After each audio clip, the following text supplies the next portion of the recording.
Hello friend, नमस्कार। मैं Nancy Gupta. आज मैं चैप्टर 3 के साथ में आपके सामने आई हुई हूँ। मेरे आज के चैप्टर का नाम है हिंदी व्याकरण में शब्द। फ्रेंड, इसके पहले मैंने आपको हिंदी की बेसिक जानकारी चैप्टर 1 के माध्यम से दी थी और हिंदी वर्णमाला की जानकारी मैंने चैप्टर 2 के माध्यम से दी थी। फ्रेंड, जिन लोगों ने चैप्टर 1 एंड चैप्टर 2 की स्टडी नहीं की है वो डिस्क्रिप्शन बॉक्स में जाके लिंक के थ्रू उस चैप्टर को अच्छे से रीड कर सकते हैं। और मैं पूरे विश्वास के साथ में कहती हूँ कि वो दोनों ही चैप्टर आपको बहुत बहुत बेनिफिट देंगे। और आज के इस चैप्टर में हम पढ़ने जा रहे हैं शब्द।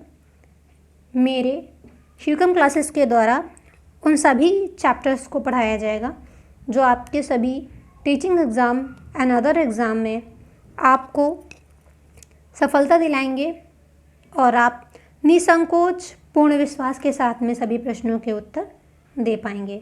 तो चलिए फ्रेंड, आज के हम चैप्टर में पढ़ते हैं शब्द।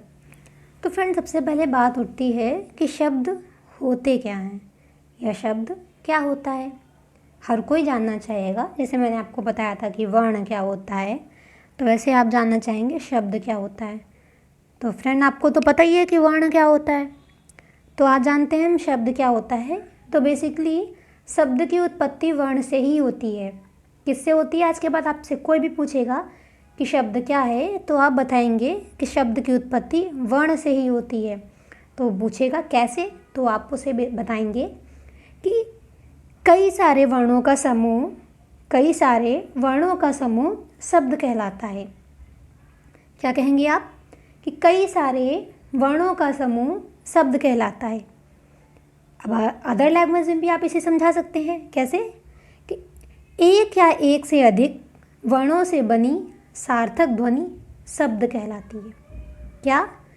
एक या एक से अधिक वर्णों से बनी सार्थक ध्वनि शब्द कहलाती है। इसको अदर लैंग्वेज में और कैसे कहेंगे? कि निश्चित अर्थ को अभिव्यक्त करने वाले वर्ण समूह को शब्द कहते हैं। जैसे मैंने क्या किया, पा, उसमें मात्रा मैंने लगाई छोटी ई की तो बन गया पी। अब दूसरा मैंने वर्ण यूज़ किया त और उसमें मात्रा लगा दी बड़ा आ की, तो दोनों वर्णों को मिला के क्या बन गया? पिता। तो क्या हुआ कि दोनों वर्णों का समूह एक शब्द का निर्माण कर रहा है जिसे हम पिता कह रहे हैं, और पिता ही क्या है? एक शब्द है। तो फ्रेंड, आशा करते हैं इस तरीके से आपको समझ में आ गया होगा कि वर्णों का समूह शब्द कहलाता है। कई सारे वर्णों को आप मिला दीजिए, एक समूह बन जाएगा। वो जो शब्द होगा वो सार्थक शब्द भी हो सकता है, निरर्थक भी शब्द हो सकता है, कोई भी शब्द हो सकता है। तो फ्रेंड, अब इसके बाद में हम पढ़ेंगे शब्दों के प्रकार। फ्रेंड, इसे हम शब्दों का वर्गीकरण भी कह सकते हैं। तो सबसे पहले फ्रेंड, हम ये जानते हैं कि शब्दों के प्रकार या शब्दों का वर्गीकरण कितने भागों में है। तो फ्रेंड, एक अच्छी स्टडी के अनुसार शब्दों का वर्गीकरण 4 भागों में किया जाता है। पहला उत्पत्ति की दृष्टि से, दूसरा रचना की दृष्टि से, तीसरा प्रयोग की दृष्टि से, चौथा अर्थ की दृष्टि से। फ्रेंड, उत्पत्ति की दृष्टि से भी इसका उपवर्गीकरण होता है जिसके 4 भाग होते हैं। रचना की दृष्टि से 3 भाग होते हैं, प्रयोग की दृष्टि से 2 भाग होते हैं और अर्थ की दृष्टि से 2 भाग होते हैं। तो फ्रेंड, सबसे पहले हम में से बहुत से लोग हैं जो यही भूल जाते हैं कि शब्दों का वर्गीकरण कितना भागों में होता है और उनके नाम मोस्ट प्रोबेबल हम लोग भूल जाते हैं। तो मैं एक बहुत ही अच्छी सी ट्रिक आपको बताती हूँ जो आप अच्छे से इसको याद कर पाएंगे। सबसे पहली बात, आप हमेशा याद कर लीजिए कि शब्दों का वर्गीकरण 4 भागों में होता है या शब्दों के प्रकार 4 होते हैं। तो अब जो 4 होते हैं वो कैसे? फ्रेंड, सबसे पहले क्या होता है, किसी भी चीज़ की हमारे पूरे यूनिवर्स में क्या होता है? सबसे पहले उत्पत्ति होगी। हम कोई भी चीज़ जनरेट करना चाहते हैं तो उससे पहले बेसिकली जो हम फैक्ट्स यूज़ कर रहे होते हैं वो कहीं ना कहीं जनरेट हुए होंगे या कहीं ना कहीं उनकी उत्पत्ति हुई होगी। तो सबसे पहला फ्रेंड क्या होगा, उत्पत्ति की दृष्टि से। जब कोई चीज़ उत्पत्ति हो चुकी है तो उनको मिला के हम कोई एक नई चीज़ बनाएंगे तो क्या बनेगा, उनकी रचना होगी। तो शब्दों की क्या होगी, रचना होगी। जब शब्दों की रचना हो गई तो फिर उसके बाद में फ्रेंड हम उनका यूज करेंगे।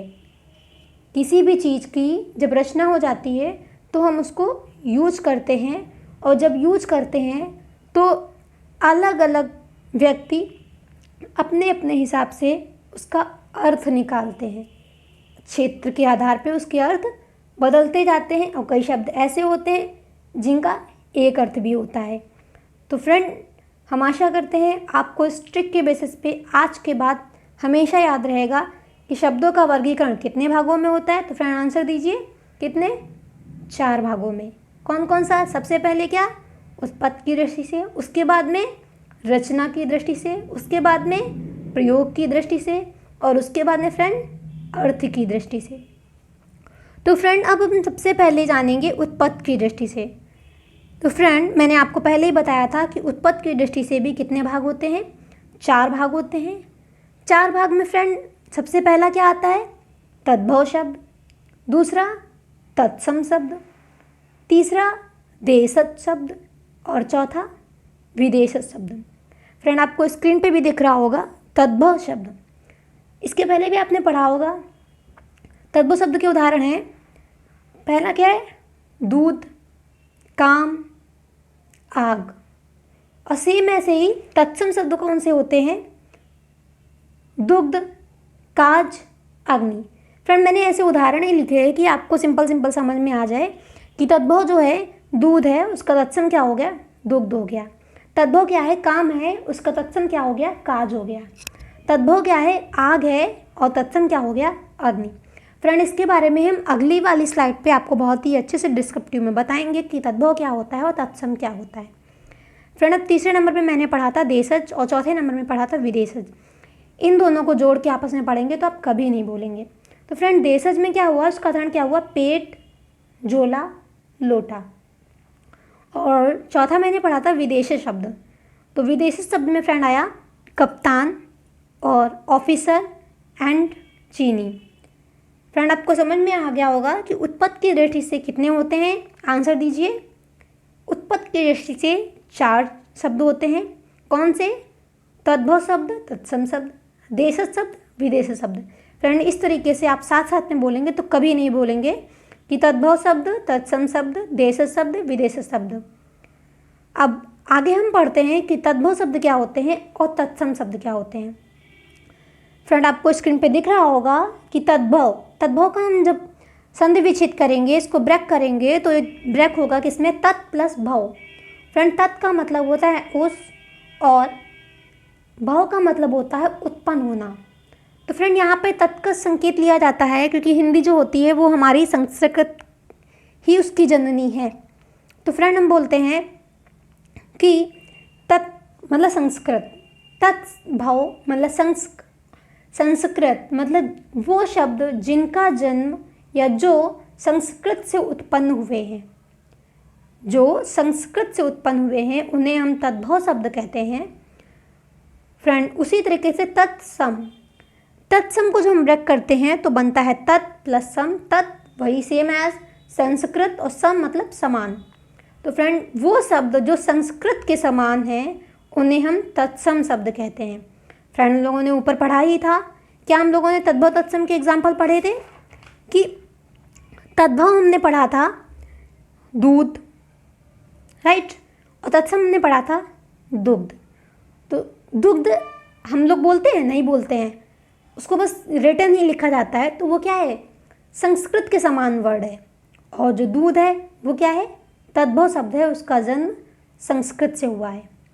फ्रेंड अब इसके बाद में मैंने आपको देशज विदेशज के बारे में बताया था। तो देशज को जब हम ब्रेक करते हैं तो देशज में आता है देश प्लस ज। फ्रेंड ज का अर्थ होता है जन्म, तो इसका मतलब होता है देश में जन्मा, मतलब ऐसे शब्द जो जिनका जन्म हमारे ही देश में हुआ है, अर्थात ऐसे शब्द जो क्षेत्रीय प्रभाव के कारण आवश्यकता अनुसार प्रचलित हुए हैं, जैसे पेट, गड़बड़, लोटा, झोला आदि। बहुत सारे ऐसे शब्द हैं जो हमारे क्षेत्रीय प्रभाव के कारण बनते हैं, आवश्यकता अनुसार बनते हैं और प्रचलित हो जाते हैं, सब लोग उनका यूज करने लगते हैं। तो ऐसे शब्द क्या कहलाते हैं? देशज शब्द। फ्रेंड, उसके बाद में आता है विदेशज। सेम है जैसे मैंने आपको बताया, मतलब क्या होता है? जन्मा। तो मतलब विदेश में जन्मा। हिंदी में अनेक शब्द ऐसे हैं जो हैं तो विदेशी, किंतु परस्पर संपर्क के कारण अन्य देशों की भाषा से आए हुए हैं और यहाँ प्रचलित हो गए हैं। हम उदाहरण से समझेंगे, जैसे कप्तान। सुनने में लग रहा है कि फ्रेंड ये विदेशी शब्द है, मगर आज हमारे यहाँ इतना ज़्यादा प्रचलित हो गया है कि लगता ही नहीं है कि ये विदेशी शब्द है। ऑफिसर, चीनी। तो उदाहरण के थ्रू आप समझ चुके होंगे कि फ्रेंड कौन से शब्द विदेशी होते हैं? जिनका जन्म विदेश में हुआ था, किंतु परस्पर संपर्क के कारण हम उनका यूज इस तरीके से करने लगते हैं कि वो हमारी भाषा में आए हुए शब्द लगते हैं। और देश शब्द कि वो शब्द जो क्षेत्रीय प्रभाव के कारण आवश्यकता अनुसार हमारे ही देश में बनते हैं और प्रचलित हो जाते हैं, उन्हें हम देशज शब्द कहते हैं। फ्रेंड, इस तरीके से आपको टाइप 1 अर्थात देशज शब्द, विदेशज शब्द, तद्भव, तत्सम मतलब उत्पत्ति के आधार पे जो हमारा वर्गीकरण हुआ था वो आपको बहुत अच्छे से समझ में आ गया होगा। अगर कुछ भी आपको समझ में नहीं आया है, कुछ भी डाउट है, तो आप कमेंट के थ्रू समझ सकते हैं। मैं नए वीडियो के थ्रू आपको और अच्छी तरीके से समझाने का प्रयास करूँगी। फ्रेंड, दूसरा मैंने आपको बताया था रचना। पहला क्या हुआ कि हमारे देश में, हमारे विदेश में या तद्भव या तत्सम के आधार पे शब्दों की क्या हो गई? उत्पत्ति हो गई।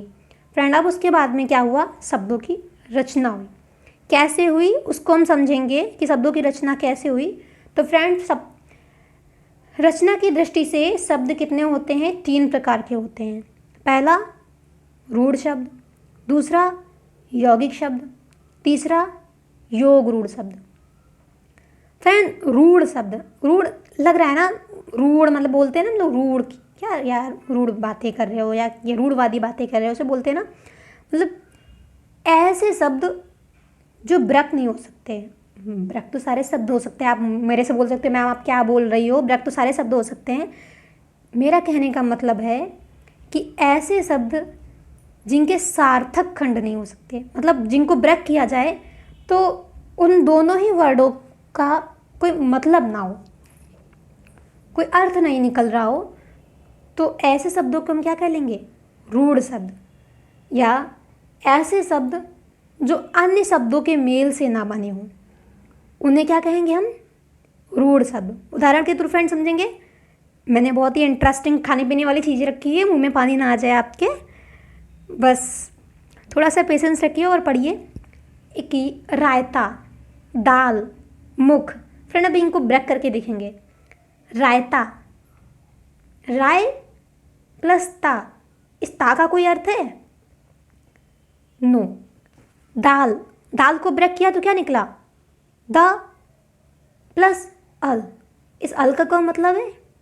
मुख, मुंह प्लस ख, इनका कोई मतलब है? नहीं। तो फ्रेंड क्या हुआ कि रूढ़ शब्द वो शब्द हैं जिनका सार्थक खंड ना हो, जिनका हम संधि विच्छेद करें, जिनको हम ब्रेक करें तो उनका सार्थक खंड ना हो। तो फ्रेंड, हम आशा करते हैं कि आज के बाद आपको एग्ज़ाम में कभी भी रूढ़ शब्द पूछे जाएंगे तो सिंपली जो भी एग्जाम्पल आपको दिए जाएंगे आप उनको अच्छे से ब्रेक करिएगा और देखिएगा कि क्या इनका सार्थक अर्थ निकल रहा है। अगर सार्थक खंड हो रहे हैं तो वो रूढ़ नहीं होंगे, और अगर सार्थक खंड ना हो तो वो रूढ़ होंगे। तो फ्रेंड, ये समझ में आ गया होगा। और दूसरा मैंने आपको बताया कि क्या होता है? यौगिक शब्द। यौगिक का फ्रेंड समझ में आ ही रहा है, यौगिक का मतलब ही होता है, हम लोग छोटे से पढ़ते आ रहे हैं, मिला हुआ, मेल। तो यौगिक का अर्थ ही होता है कि मेल से बना हुआ या मेल। तो फ्रेंड, ऐसे शब्द जो 2 या 2 से अधिक शब्दों के मेल से बने हुए हों, अर्थात जब उनको हम ब्रेक करें तो उनके सार्थक खंड हो जाएं। रूढ़ शब्द और यौगिक शब्द को फ्रेंड याद करने का सबसे अच्छा तरीका यही है कि जब जिनको ब्रेक किया जाए सार्थक खंड हो जाएं वो यौगिक, जिनके सार्थक खंड ना हो वो रूढ़। सिंपली अब याद रहेगा ना। उदाहरण के तौर पे समझेंगे यौगिक शब्द को। विद्यालय, विद्यालय को ब्रेक करेंगे तो विद्या प्लस आलय। विद्या का भी अपना अर्थ है और आलय का भी अपना अर्थ है, अर्थात ज्ञान का केंद्र। तो इस तरीके से फ्रेंड विद्यालय क्या हुआ, यौगिक। राजपुत्र, फ्रेंड राजपुत्र को ब्रेक करेंगे, राज प्लस पुत्र, क्या अर्थ निकल रहा है, राजा का पुत्र। अर्थ क्या निकल रहा है, राजा का पुत्र। तो फ्रेंड इस तरीके से इन दोनों उदाहरण के तौर पे आपको समझ में आ गया होगा कि जिन शब्दों के सार्थक खंड हो वो शब्द यौगिक कहलाते हैं और जिन शब्दों के सार्थक खंड ना हो वो शब्द रूढ़ कहलाते हैं। और फ्रेंड अब तीसरा आता है मोस्ट इम्पॉर्टेंट, बहुत ही ज़्यादा पूछा जाता है, योग रूढ़ शब्द। योग रूढ़ शब्द क्या होते हैं फ्रेंड? सिंपल सा हमें समझना पड़ेगा, वर्ड में ही आ रहा है योग रूढ़। मतलब क्या है कि वे शब्द जो यौगिक तो होते हैं, वे शब्द जो यौगिक तो होते हैं परंतु जिनका कोई विशेष अर्थ हो। हमें ये चीज़ याद रखनी होगी कि योग रूढ़ शब्द यौगिक तो होते हैं परंतु जिनका कोई विशेष अर्थ हो, अर्थात जिनको हम ब्रेक करें तो वो सार्थक खंड में ब्रेक तो हो जाएं, साथ ही साथ वो किसी तीसरे अर्थ की ओर संकेत कर रहे हों। इसको याद करने का सबसे अच्छा तरीका फ्रेंड ये है कि बहुव्रीहि समाज के जितने भी उदाहरण होते हैं, बहुव्रीहि समाज के जितने भी उदाहरण होते हैं वो सब योग रूढ़ शब्द कहलाते हैं। उदाहरण मैंने आपके सामने लिखा ही है, पीताम्बर, दशानन, नीलांबर। ब्रेक करेंगे, पीताम्बर, पीला है अंबर जिनका, अर्थात श्री कृष्ण। दशानन, 10 है आनंद जिसके, अर्थात रावण। तो फ्रेंड इन दोनों शब्द उदाहरण के तौर पे आपको समझ में आ गया होगा कि वे शब्द जो यौगिक होने के साथ साथ विशेष अर्थ रखते हों उन्हें हम क्या कहते हैं, योग रूढ़ शब्द कहते हैं। और जिनको ब्रेक करने पे वो सार्थक खंड में टूट जाएं, जिनके सार्थक खंड हो जाएं वे यौगिक शब्द कहलाते हैं। और जिनके सार्थक खंड ना हों उन्हें फ्रेंड हम क्या कहते हैं, रूढ़ शब्द कहते हैं। फ्रेंड हम आशा करते हैं रचना की दृष्टि से मैंने आपको 3 प्रकार बताए, रूढ़ शब्द, यौगिक शब्द और योग रूढ़ शब्द, तीनों ही आपको समझ में आ गए होंगे। अब हम चलते हैं अपने तीसरे प्रकार की ओर जिसका नाम था क्या, प्रयोग की ओर। किसी भी चीज़ की उत्पत्ति हुई थी, मैंने उससे रचना कर ली और रचना के बाद में हम क्या करेंगे, उसका यूज करेंगे। तो फ्रेंड प्रयोग की दृष्टि से शब्द कितने होते हैं, 2 होते हैं। इनको 2 भागों में डिवाइड किया गया है। पहला क्या है, विकारी शब्द और दूसरा क्या है, अविकारी शब्द। तो फ्रेंड प्रयोग के आधार पर फ्रेंड पहला क्या है, विकारी शब्द और दूसरा क्या है, अविकारी शब्द। तो वे शब्द जिनमें लिंग वचन कारक के आधार पर मूल शब्द का रूपांतरण हो जाता है। फ्रेंड मूल शब्द क्या हुआ कि मतलब जो शब्द आपसे पूछा गया है कि ये विकारी है या नहीं है, कि वे शब्द जिनमें लिंग वचन कारक के आधार पर मूल शब्द का रूपांतरण हो जाता है उन्हें हम विकारी शब्द कहते हैं। इसको हम दूसरी लैंग्वेज में भी बहुत इजी लैंग्वेज में आपको बताते हैं कि जो शब्द किसी वाक्य में लिंग वचन कारक के रूप में बदल जाए उन्हें क्या कहते हैं, विकारी। विकार का मतलब ही होता है कि चेंजमेंट, कि जो किसी वाक्य में लिंग वचन कारक के रूप में चेंजमेंट कर दें उन्हें क्या कह देंगे हम, विकारी। तो विकारी फ्रेंड कौन से होते हैं, आप स्क्रीन पे देख रहे होंगे, संज्ञा, सर्वनाम, क्रिया और विशेषण। फ्रेंड संज्ञा में कौन कौन से आते हैं, हम लोग छोटे बड़ से ही पढ़ते आए हुए हैं। संज्ञा में राम, किताब, कानपुर, ये तो बहुत बेसिक से एग्जाम्पल हैं। तो राम, सेना, लोहा, बचपन, किताब, कानपुर। फिर मैंने ये जो एग्जाम्पल आपको दिए हैं ये जो संज्ञा के भेद होते हैं इनके बेसिस पे दिए हैं और इनके बारे में बहुत ही अच्छे से जानकारी हम आगे आने वाले चैप्टर्स में पढ़ेंगे। आप हमारे साथ में जुड़े रहिएगा, बहुत ही अच्छी ट्रिक के बेसिस में हम आपको बताएंगे कि संज्ञा क्या होती है, सर्वनाम क्या होती है, क्रिया क्या होती है और विशेषण क्या होती है। ऐसे ट्रिक्स के थ्रू आपको समझाया जाएगा कि आप उसे कभी नहीं भूलेंगे। तो फ्रेंड, हम लोगों ने समझ लिया होगा कि वे शब्द जो लिंग वचन कारक के रूप में वाक्य में चेंजमेंट कर दें, बदल दें उसे हम विकारी शब्द कहते हैं।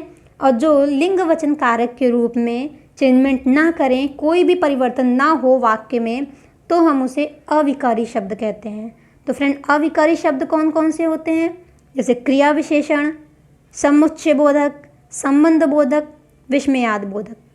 फ्रेंड, इसके बारे में हम उदाहरण से अच्छे से समझेंगे कि विकारी शब्द और अविकारी शब्द कौन कौन से हैं। फ्रेंड, सबसे पहले हम जानेंगे कि संज्ञा क्या होती है। तो एक लाइन में अगर समझेंगे शाब्दिक अर्थ में, तो संज्ञा का अर्थ होता है नाम। नाम वो किसी भी व्यक्ति, वस्तु, स्थान, किसी का नाम भी हो सकता है। फ्रेंड, उसके बाद में इसका उदाहरण दिए गए हुए हैं। राम, राम किसी व्यक्ति का नाम है। सेना किसी समूह का नाम है। लोहा किसी वस्तु का नाम है।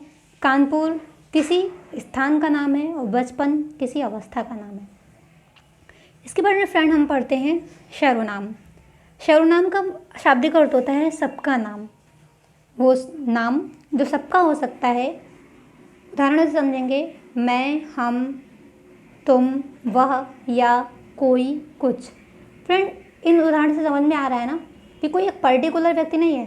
मतलब मैं, हम, तुम, यह, वह कोई भी हो सकता है। तो इसके नाम से ही पता चलता है सर्वनाम अर्थात सबका नाम। फ्रेंड, इसके बाद में तीसरा है क्रिया।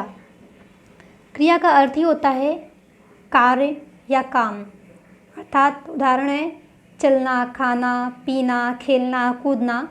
अर्थात वो सभी कार्य जो हम संपन्न करते हैं, जो व्यक्ति के द्वारा संपन्न किए जाते हैं किसी उद्देश्य की पूर्ति के लिए, उन्हें हम क्या कहते हैं? क्रिया कहते हैं। उसके बाद में आता है विशेषण। तो फ्रेंड, वो शब्द जो संज्ञा या सर्वनाम शब्दों की विशेषता को प्रकट करते हैं, उसे हम विशेषण कहते हैं। उदाहरण में क्या लिखा है? मोटा, गोरा, पहला, थोड़ा, 4 गुना। तो फ्रेंड, मैंने क्या बताया कि विशेषण वो शब्द होते हैं जो संज्ञा या सर्वनाम शब्दों की विशेषता बताते हैं। अर्थात इनको ये संज्ञा या सर्वनाम शब्दों के पहले लगाया जाएगा। तो आप लगा के देख लीजिए। मैंने लगाया गोरा राम। तो राम की विशेषता क्या हो गई कि राम गोरा है। फिर लिखा है थोड़ा बचपन। बचपन कितना भी बीता हुआ है? थोड़ा। तो फ्रेंड, इस तरीके से आपको समझ में आ गया होगा कि विकारी शब्द कौन कौन से होते हैं। विकारी शब्द वे होते हैं जो वाक्य में लिंग वचन कारक के रूप में चेंजमेंट कर दें, और जो चेंजमेंट ना करें वो अविकारी शब्द। विकारी संज्ञा, सर्वनाम, क्रिया, विशेषण। अब फ्रेंड, इसके बाद में हम पढ़ते हैं अविकारी शब्द। मैंने आपको पहले ही बताया था, अविकारी का मतलब होता है नो चेंजमेंट।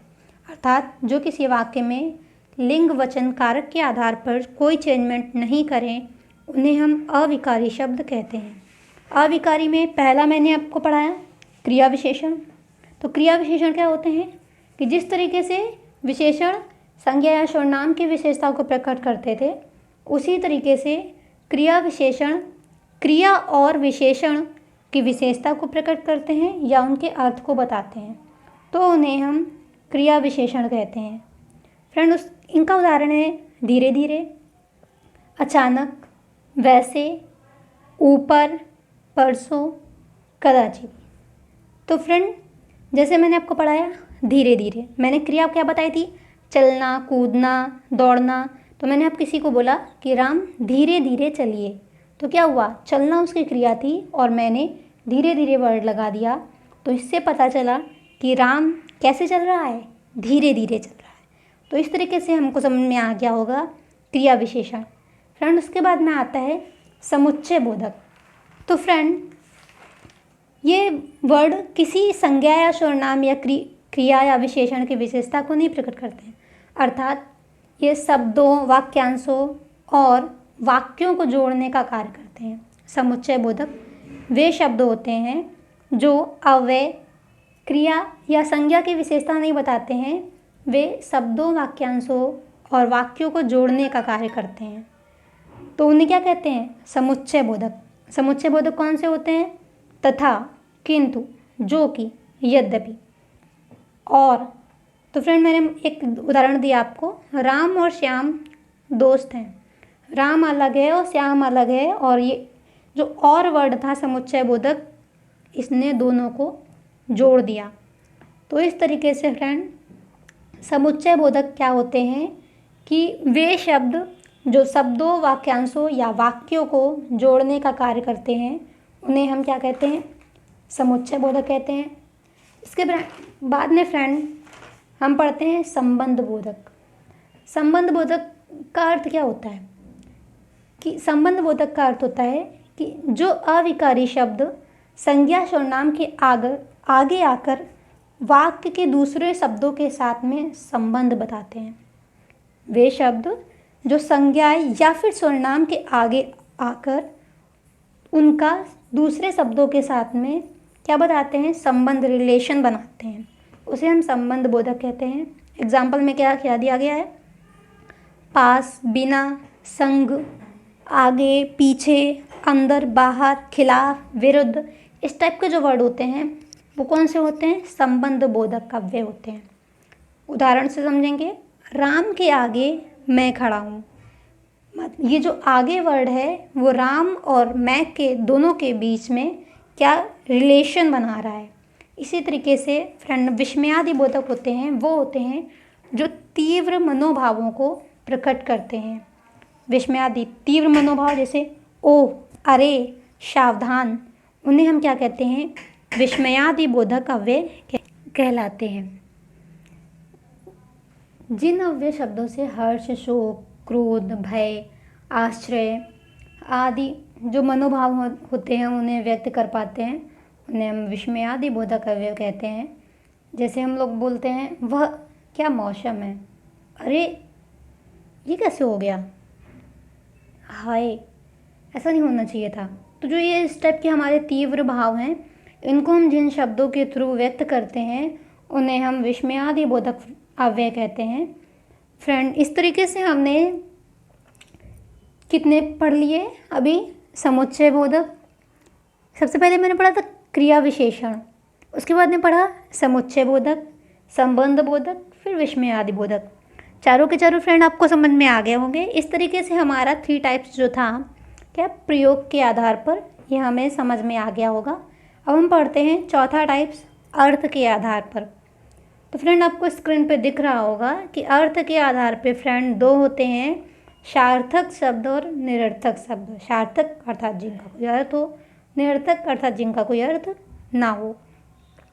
तो फ्रेंड जो सार्थक शब्दों में आते हैं ये भी 4 प्रकार के होते हैं। पहला एकार्थी शब्द अर्थात जिनका केवल और केवल एक ही अर्थ होता हो। अनेकार्थी शब्द अर्थात जिनके एक से अधिक अर्थ होते हों। समानार्थी अर्थ शब्द अर्थात जो समान अर्थ प्रकट करते हों। विपरीतार्थी शब्द अर्थात जो विपरीत अर्थ को प्रकट करते हों। हम सबसे पहले समझेंगे एकार्थी शब्द। मैंने आपको बताया कि जिनका केवल और केवल एक ही अर्थ होता है उन्हें हम एकार्थी शब्द कहते हैं। इसको याद करने की ट्रिक है व्यक्तिवाचक संज्ञा के सभी उदाहरण। मैंने क्या बताया कि व्यक्तिवाचक संज्ञा के सभी उदाहरण एकार्थी शब्द होते हैं। एग्जाम्पल के तौर पे समझेंगे गंगा। गंगा क्या है? एक अर्थ है, एक ही अर्थ है गंगा का। दूसरा पटना, तीसरा क्या है? राधा। तो किसी भी व्यक्ति के नाम क्या होंगे? एकार्थी शब्द होंगे। दूसरा है अनेकार्थी शब्द जिनके एक से अधिक अर्थ हों। जैसे क्या आपको स्क्रीन पर दिख रहा होगा कर। कर का मतलब क्या होता है? हाथ। दूसरा मतलब टैक्स, चुंगी। दूसरा उदाहरण क्या है? हार। एक हार का अर्थ होता है गले की माला। दूसरा क्या होता है? पराजय।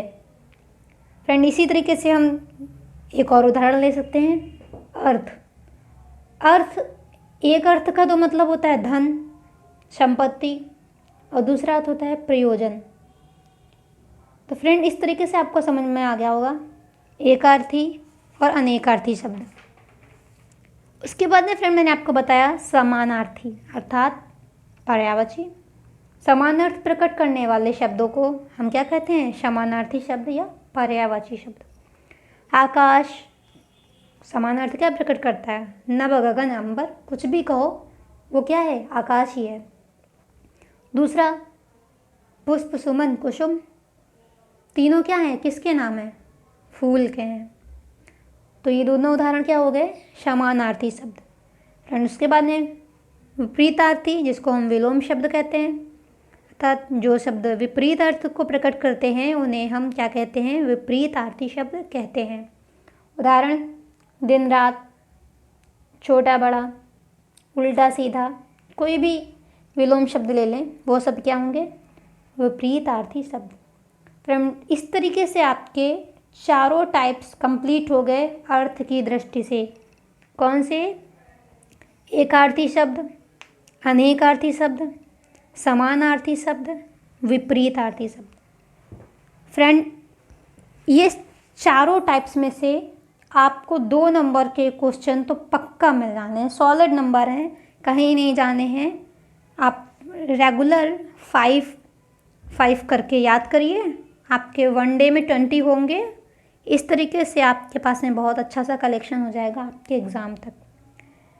फ्रेंड हम लोगों ने आज कंप्लीट कर लिया शब्द और शब्दों के चारों वर्गीकरण, उत्पत्ति की दृष्टि से, रचना की दृष्टि से, प्रयोग की दृष्टि से और अर्थ की दृष्टि से। अब इसके बाद में फ्रेंड हम शब्द के बाद में अगली क्लास में हम पढ़ेंगे शब्द शक्ति। शब्द तो जान लिए, अब हम शब्दों की शक्ति के बारे में भी फ्रेंड जानेंगे कि इनकी शक्ति क्या होती है। आशा करते हैं फ्रेंड ये आज की क्लास आप लोगों के लिए बहुत ही ज़्यादा बेनिफिशियल रही होगी। हमारे साथ में जुड़े रहने के लिए फ्रेंड आपको बहुत बहुत धन्यवाद। Thank you so much. आप हमारे साथ में यूं ही जुड़े रहिए और हमारी एनर्जी को बूस्ट करते रहिए। स्वस्थ रहिए, मस्त रहिए और सफल होते रहिए।